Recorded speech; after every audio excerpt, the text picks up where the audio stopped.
essential materials for harvesting microgreens are just a clean bucket, some scissors, and also a salad spinner. When harvesting any microgreen, the first step we do is we rinse out the bucket and we fill it with cold water. We're going to use this to clean the greens. Okay, let's get harvesting. These are sunflower microgreens. We'll use them as the example. Obviously, when harvesting sunflower, the steps apply to most other microgreens. However, sunflower does have some specific needs, and so we will be highlighting those. Cutting is really quite simple. Grab clumps of microgreens, pull up slightly to pull it up from the soil to bring it closer to you to make it easier to cut, and then snip. But make sure not to get any roots. Alright, let's zoom in for a closer look. A look at how a master does it. As you see, I'm grabbing much larger clumps than Eric was. This is going to help you harvest a lot faster.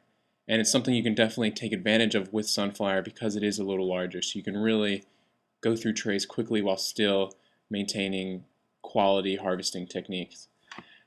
Now, as you'll see soon, when you grab a clump, you're not always going to get every single stem.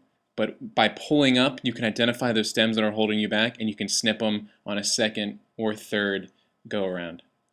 As you can see from this close-up, there are seeds that are still clung onto some of the leaves, and it is really important that we get those off before we deliver these to any customer. So this is a perfect transition to start talking about quality standards and things to look for when harvesting to make sure we're delivering the best products of the highest quality to our customers.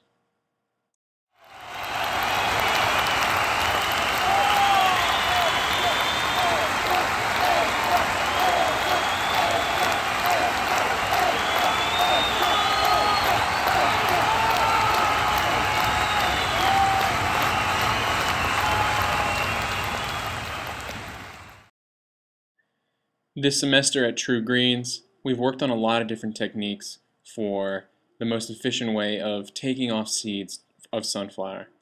And I think the process that we've landed on recently is when you harvest, you put all your microgreens into an intermediate tray, and then from there someone is going through and picking off all the seeds, and then from there transitioning that into the cold water bath.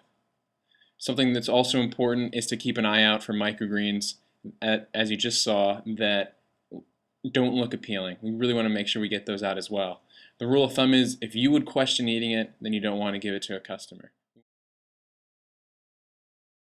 Something that you want to be aware of with sunflower is the growth of these true leaves. So these don't taste very good. They're kind of fuzzy. So if they're big like this, you definitely want to make sure to pull them off. Once the greens are cut, and in the case of sunflower, once the seeds have been removed, you put them in a cold water bath. Alright, so right now we're just going to take the greens that we've been soaking in clean water and just put them in a colander and strain them out and get them all nice and dry.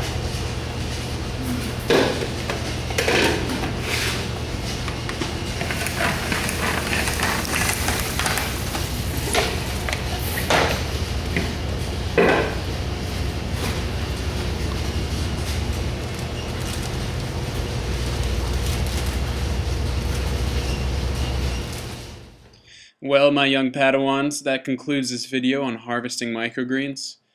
Now, to truly get on the path of becoming a master, you must go forth into the world and grow and harvest your own greens. And you just got to learn by doing. For some of the more nuanced details of harvesting microgreens, I will be adding that to my capstone website. You can find information such as when should you harvest different kinds of greens, also what are the different time estimations you can expect for harvesting different kinds of microgreens. That's the kind of information you can find on the website.